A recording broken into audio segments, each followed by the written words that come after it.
जय हिंद बच्चों। चलिए स्टार्ट करते हैं हमारा आज का नया चैप्टर। और आज हम एक बिल्कुल नया चैप्टर पढ़ने वाले हैं और इस चैप्टर का नाम होने वाला है लाइफ प्रोसेसेस।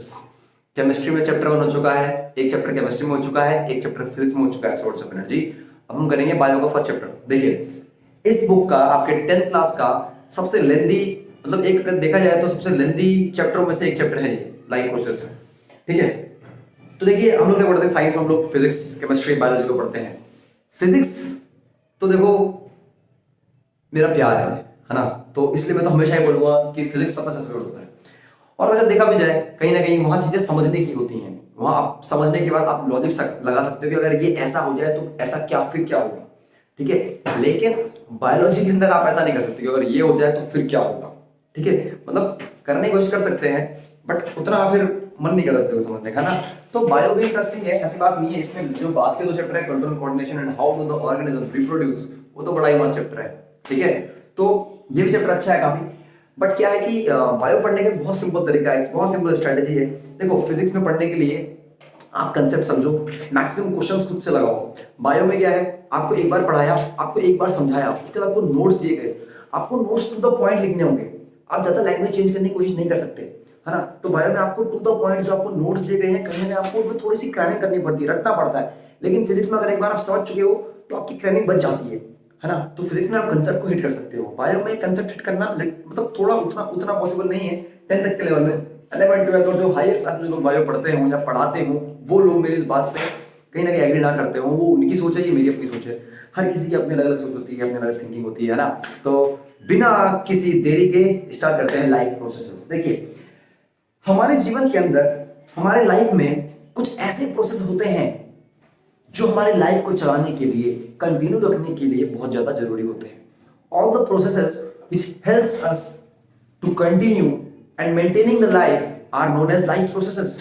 मतलब वो सारे प्रोसेस जो हमारी जिंदगी को चलाने के लिए जरूरी हैं, उन्हें हम क्या बोलते हैं, बोलो यार, उन्हें बोलते हैं लाइफ प्रोसेसेस। जैसे अगर खाना नहीं खाओगे तो एक दिन चल जाएगा, 2 दिन चल जाएगा, 3 दिन चल जाएगा, 4-5 दिन बाद निपट लोगे, है ना। इसका मतलब सबसे पहला प्रोसेस न्यूट्रिशन।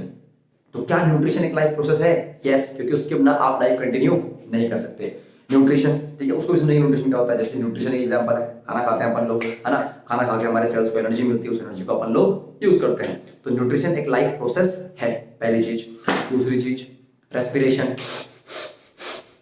ब्रीदिंग करते हैं, साथ में फूड को ऑक्सीडाइज करते हैं, विच गिव्स अस एनर्जी, है ना। ये भी जरूरी है, ये भी एक लाइफ प्रोसेस। 2 मिनट बैठ जाओ ऐसी सांस बंद करके, पता लग जाएगा कितना जरूरी है मेंटेन करने का लाइफ को। समझ आ गया? ऐसे ही हमारा सर्कुलेटरी सिस्टम, है ना, हमारा ब्लड हमारी पूरी बॉडी मूव करता है। अगर वो ना प्रॉपर सर्कुलेशन वहां ना हो तो वहां भी हमारे बॉडी में डिफॉर्मिटीज डेवलप होने स्टार्ट हो जाती हैं और लाइफ कहीं ना कहीं फिर निपट देती है। बहुत सारी प्रॉब्लम आती है उसको लेके भी। ठीक है, हार्ट का उसका बहुत मेन रोल है वहां पर। ठीक है, ठीक है, दिल का, किसका, दिल का। मेरा दिल क्यों तुम चाहे मेरा दिल, है ना। उसके बाद थोड़ा सा और आगे बढ़ते हैं, थोड़ा सा और आगे बढ़ते हुए एक और प्रोसेस होता है, उसको हम बोलते हैं एक्सक्रीशन। क्या बोलते हैं? एक्सक्रीशन, जिसमें सारा वेस्ट प्रोडक्ट जो हमारी बॉडी से it is being thrown out. ठीक है, तो कहने का मतलब है लाइफ प्रोसेस वो प्रोसेस इन्वॉल्व करता है जो हमारे लाइफ को मेंटेन करने के लिए, जारी रखने के लिए बहुत ज्यादा जरूरी होते हैं, जिनके बिना हमारी लाइफ नहीं चल सकती। ठीक है, ये वो प्रोसेस होते हैं। ठीक है, समझ आ रहा है? चलिए, तो ऐसे ही कभी कभी बच्चों से ऐसे पूछ लेते हैं कि भाई कौन से प्रोसेस होते हैं जो लाइफ को रखने के लिए जरूरी होते हैं। तो कुछ कुछ बच्चे मतलब कुछ भी आंसर दे देते हैं। ठीक है, बोले भाई बंदी होनी जरूरी होती है। ये क्या मतलब भाई? मतलब बंदी नहीं तो जिंदा नहीं, मर जाएगा तो यार, कुछ भी बोलते हैं बंदे आजकल के, है ना। तो वो उसकी सोच है, उसके बिना वो मर जाएगा। कोई नहीं मरता किसी के बिना। पता है किसके बिना मरता है? तुम नहीं मिलोगे तो मैं मर जाऊंगा, मैं फांसी लगा, तुम चांद हो, तुम ये हो, क्या हो तुम। कोई बोले भाई किसके बिना मरता है आदमी? इसके बिना मरता है, उसके बिना नहीं मरता।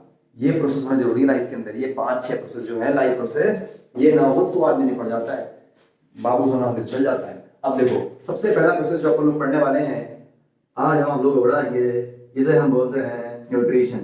क्या बोलते हैं भैया? न्यूट्रिशन। ठीक है, अब न्यूट्रिशन पहले से डेफिनेशन देते हैं। न्यूट्रिशन मतलब न्यूट्रिएंट्स, न्यूट्रिशन से डिराइव करता है वर्ड न्यूट्रिएंट्स। यानी कि nutrition is a process, nutrition is the process of taking in of nutrients. मतलब न्यूट्रिशन एक ऐसा प्रोसेस है जिसमें ह्यूमन बीइंग अपनी बॉडी में न्यूट्रिएंट्स लेते हैं और उस न्यूट्रिएंट्स की एनर्जी को हमारे जो सेल्स हैं वो उस एनर्जी को, मतलब हमारी जो बॉडी है उस फूड को सिंपल फॉर्म में ब्रेक करके उस एनर्जी को एब्जॉर्ब करती है सेल्स के अंदर, और फिर उस एनर्जी को हम लोग यूज करते हैं अपने डेली लाइफ की एक्टिविटीज परफॉर्म करने के लिए। मतलब nutrition is a process of taking in of nutrients and giving the energy to the cell and later on utilizing this energy to perform various daily functions। यानी कि nutrition में taking in of nutrients सबसे simple process है। पकड़ा खाना खा लिया, खाने में क्या थे? न्यूट्रिएंट्स, इसीलिए से बोलते हैं न्यूट्रिशन। समझ आ गया? अब देखिए न्यूट्रिशन जो होता है, न्यूट्रिशन जो होता है ये हमारा दो टाइप का होता है। एक होता है ऑटोट्रॉपिक, स्पेलिंग देख लेना, कोई गारंटी नहीं है। एक होता है हेटेरोट्रॉपिक न्यूट्रिशन, एक होता है ऑटोट्रॉपिक न्यूट्रिशन, एक होता है हेटेरोट्रॉपिक न्यूट्रिशन। देखो इसमें ऑटो का मतलब होता है सेल्फ और ट्रॉपिक का मतलब होता है न्यूट्रिशन। इसमें हेटेरो का मतलब होता है अदर और ट्रॉपिक का मतलब क्या होता है? न्यूट्रिशन। यानी कि ऑटोट्रॉपिक न्यूट्रिशन एक ऐसा मोड ऑफ न्यूट्रिशन है, एक ऐसा टाइप ऑफ न्यूट्रिशन है जिसमें एक ऑर्गेनिज्म अपने लिए अपना खाना खुद बनाता है, यानी कि self synthesis of its food. यानी कि क्या करतेगा वो खुद ही नेचर से कोई इनऑर्गेनिक मटेरियल यूज करेगा, नेचर से इनऑर्गेनिक मटेरियल यूज करेगा और ऑर्गेनिक फूड बनाएगा, जैसे कि ग्रीन प्लांट। बट क्या ऑल ग्रीन प्लांट्स? नहीं, मैंने क्या बोला? ग्रीन प्लांट, एक्सेप्शन भी होते हैं, ठीक है। कुछ प्लांट्स ऐसे होते हैं जो अपना खाना खुद से बनाते हैं, दूसरों पर डिपेंडेंट होते हैं, इसलिए बोलना है green plant, all green plant नहीं बोलना है ना। तो auto means self and trophic means nutrition. thus the organisms which prepare their own food are categorized as autotrophic nutrition, यानी कि ऑटोट्रॉपिक न्यूट्रिशन करते हैं। जैसे कि प्लांट क्या प्लांट को क्या चाहिए होता है? प्लांट को क्या चाहिए होता है भाई? सनलाइट चाहिए, सनलाइट, क्लोरोफिल, CO2, वाटर, यही चाहिए होता है, ठीक है। ये सब मिलता है तो प्लांट क्या बनाता है? अपना फूड बनाता है, उसको क्या बोलते हैं? ग्लूकोज, और साथ में ऑक्सीजन देता है। इसका मतलब प्लांट ने खुद ही इस प्रोसेस के थ्रू किसी और पे डिपेंडेंट नहीं है, उसने खुद अपना खाना बनाया, तो इसको बोलते हैं ऑटोट्रॉपिक न्यूट्रिशन। तो क्योंकि ये तो खुद ही बनाते हैं, ठीक है। जैसे प्लांट का प्रोसेस होता है फोटोसिंथेसिस, है ना। अब फोटोसिंथेसिस अभी तो आप लोग सिर्फ डेफिनेशन पढ़ेंगे कि it is a process in which plants use inorganic material like carbon dioxide, water, sunlight and in the presence of sunlight and chlorophyll prepare their own food, that is glucose, along with the evolution of oxygen gas। तो यहाँ पर आप सिर्फ definition पढ़ोगे, 2-3 दिन बाद आप photosynthesis को डिटेल में पढ़ोगे। फोटोसिंथेसिस के भी दो फेज होते हैं, एक लाइट फेज, एक डार्क फेज। लाइट फेज जो कार्रवाई जो प्लांट होता है लाइट की प्रेजेंस में करता है, एक होता है डार्क फेज। ऐसा नहीं है कि सारा फोटोसिंथेसिस सिर्फ दिन में ही होता है, फोटोसिंथेसिस का कुछ पार्ट डार्क फेज के अंदर भी आता है, ठीक है, लेकिन मैक्सिमम कार्रवाई लाइट फेज के अंदर होती है। तो डार्क रिएक्शन, लाइट रिएक्शन, दो पार्ट है उसको, वो भी अपन लोग पढ़ेंगे, ठीक है। तो अब बात करते हैं एक ऑटोट्रॉपिक फोटोसिंथेसिस। एक सिंपल एग्जांपल ले लेते हैं। प्लांट को हम लोग क्या देते हैं? CO2 देते हैं, साथ में क्या देते हैं? वाटर देते हैं। किसकी प्रेजेंस में? सनलाइट की प्रेजेंस में या फिर क्लोरोफिल की प्रेजेंस में, ठीक है, समझ गए ना। तो वो हमें क्या बनाता है? ग्लूकोज। ग्लूकोज का फॉर्मूला होता है C6H12O6। साथ में क्या देता है? ऑक्सीजन। इसको बैलेंस करने के लिए यहाँ पे 6 लगा देंगे, यहाँ पे 6 लगा देंगे, यहाँ पे 6 लगा देंगे, ठीक है, ये इसमें प्लस है, ठीक है। तो ये रिएक्शन होगी, आपको मैं नोट्स में मिल जाएगी, मैंने आपको समझाई दी, ठीक है। ज़्यादा मैं सफाई से यहाँ पे ये पर टाइम वेस्ट करने की यहाँ पर जरूरत नहीं है, आपको नोट्स में दी हुई ये वही रिएक्शन होती है, ये इसका फूड बनता है, ठीक है। और ये प्लांट में ऑक्सीजन देते हैं, इसीलिए बोलते हैं पेड़ लगाओ, पेड़ लगाओ, है ना। हाँ बोलो यार, समझ लगा लाइफ प्रोसेस। तो लाइफ प्रोसेस में मतलब जरूरी प्रोसेस है, इसके बिना जिंदगी नहीं चलेगी। तुम्हारे बिना मर जाऊंगा मैं, तुम ही मेरी जान हो, जान तो जवान है, क्या यार कुछ भी किसी के ऊपर कौन होता है? मैं मरेगा, मैं जिंदा नहीं हूँ, सब जिंदा होते हैं। हाँ हेटेरोट्रॉपिक न्यूट्रिशन, हेटेरो मींस जो और पे डिपेंड होते हैं। अब ये न्यूट्रिशन हमारे 3 टाइप के होते हैं, ठीक है। इन्हीं के आपको नोट्स मिल जाएंगे प्रॉपर तरीके से।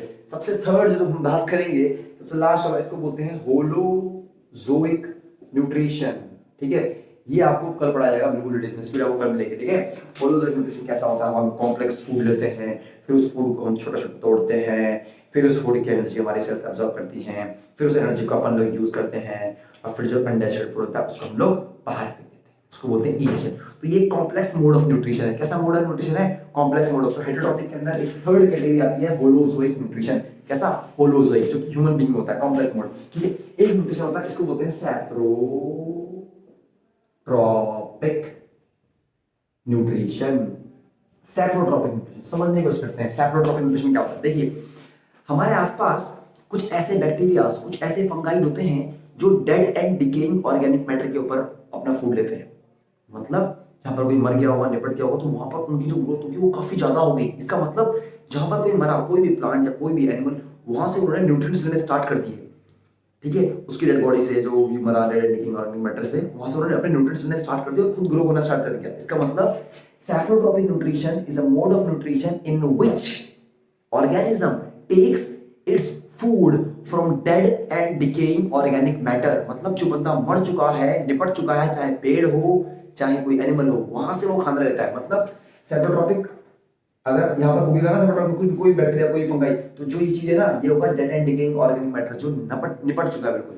For example certain bacteria and fungi. इसके एग्जांपल मैंने आपको दिया हुआ। अब हम लोग पढ़ेंगे थोड़ा सा और आगे, थोड़ा सा और आगे। अब ये हो गया होलोजोइक, ये तो हम कल पढ़ेंगे। सेप्रोट्रॉपिक मैंने आपको समझा दिया। ठीक है, अब बात करते हैं एक इसी के अंदर हेटेरो का एक सेकंड मोड है, उसको बोलते हैं पैरासिटिक। क्या बोलते हैं? पैरासिटिक। तो पैरासिटिक न्यूट्रिशन, फर्स्ट हेटेरो के अंदर फर्स्ट कौन सा आया? सेप्रोट्रॉपिक, सेकंड पैरासिटिक, और थर्ड है होलोजोइक। पहले बोलो थर्ड है, मैंने लिखाया पहले, बट इसको कल पढ़ेंगे हम लोग। तो ऑटो कितने टाइप का होता है? एक, वो तो सेल्फ होता है। हेटेरो कितने टाइप का होता है? वो तीन टाइप का। पहला सेप्रोट्रॉपिक, जो dead and decaying organic matter से खा लेते हैं। पैरासिटिक अभी समझ रहे हैं। होलोजोइक एक कॉम्प्लेक्स मोड ऑफ न्यूट्रिशन है, इसको हम कल समझेंगे। ठीक है, अब बात करते हैं पैरासिटिक न्यूट्रिशन की। देखो पैरासिटिक क्या होता है, जैसे आजकल बोल रहा है कोरोना वायरस, कोरोना वायरस। तो कोरोना वायरस क्या कर रहा है? वो एक पैरासिटिक मोड ऑफ न्यूट्रिशन है। जैसे बाहर गिरा वायरस, ठीक है, ये मरा हुआ है, मतलब कोई वायरस, ये मरा हुआ है, इसको, इस पे कोई लाइफ ही नहीं है, वायरस पे कोई लाइफ ही नहीं होती बाहर। ठीक है, जैसे ही इसे एक बॉडी मिल गई, इसे एक ह्यूमन बॉडी मिल गई और ये ह्यूमन बॉडी में एंटर करके अब ये काम करना स्टार्ट कर देगा। अब ये करेगा, अब ये ह्यूमन बॉडी से अपना खाना लेता रहेगा, अपना न्यूट्रिशन लेता रहेगा, लेकिन ये इसको मारेगा नहीं, विदाउट किलिंग इट, तब तक लेता रहेगा। हाँ, अगर ये नहीं पड़ गया तो फिर वायरस मिल गया उसकी बॉडी के अंदर। समझ में क्या कह रहा हूँ? ठीक है, यानी कि पैरासिटिक मोड ऑफ न्यूट्रिशन एक ऐसा मोड ऑफ न्यूट्रिशन है जिसमें एक ऑर्गेनिज्म किसी दूसरे ऑर्गेनिज्म की बॉडी से, जिसमें एक ऑर्गेनिज्म किसी दूसरे ऑर्गेनिज्म की बॉडी से फूड लेता रहता है और उसी की बॉडी में प्रेजेंट होता है, उसी की बॉडी में प्रेजेंट होता है और उसको मारता नहीं, without killing it. Parasitic mode of nutrition is a mode of nutrition in which an organism takes the food from body of other organism without killing it. जबकि सेप्रोट्रॉपिक में क्या था? वो मर चुका था, डेड एंड डिकेइंग था।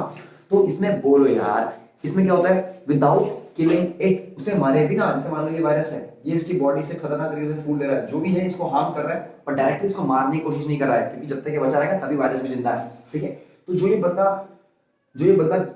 औरों को तंग कर रहा है, इसकी बॉडी से फूड ले रहा है, इस बंदे को बोलते हैं पैरासाइट। क्या बोलते हैं इसको? पैरासाइट। जैसे कोरोना वायरस अगर मेरी बॉडी में आ गया तो वो क्या है मेरी बॉडी के लिए? पैरासाइट। क्या है वो? पैरासाइट। और जिसकी बॉडी से खाना लिया जाता है उसको बोलते हैं होस्ट। जैसे कोरोना वायरस अंदर आ गया तो वो क्या कहलाएगा? पैरासाइट। और मैं क्या बन गया उसके लिए? होस्ट। मेरी बॉडी क्या है? होस्ट। समझ आ रहा है मैं क्या बोल रहा हूँ? तो मैं उम्मीद कर रहा हूँ कि आपको चीज पूरी की पूरी समझ आ रही होगी। बोलो यार, इसमें कोई दिक्कत, कोई परेशानी? तो इस तरह से हम लोग पढ़ते हैं। इसके भी एग्जाम्पल है, कसकटा हो गया, प्लास्मोडियम हो गया, वो मैंने आपको नोट्स में दिए हैं। ठीक है, तो उम्मीद करता हूँ कि आपको जो मैंने आज की वीडियो में जो लाइफ प्रोसेस का पहला पार्ट समझाया है आपको समझ आया होगा। तो वेट कीजिए दूसरे पार्ट में, तब तक के लिए जय हिंद।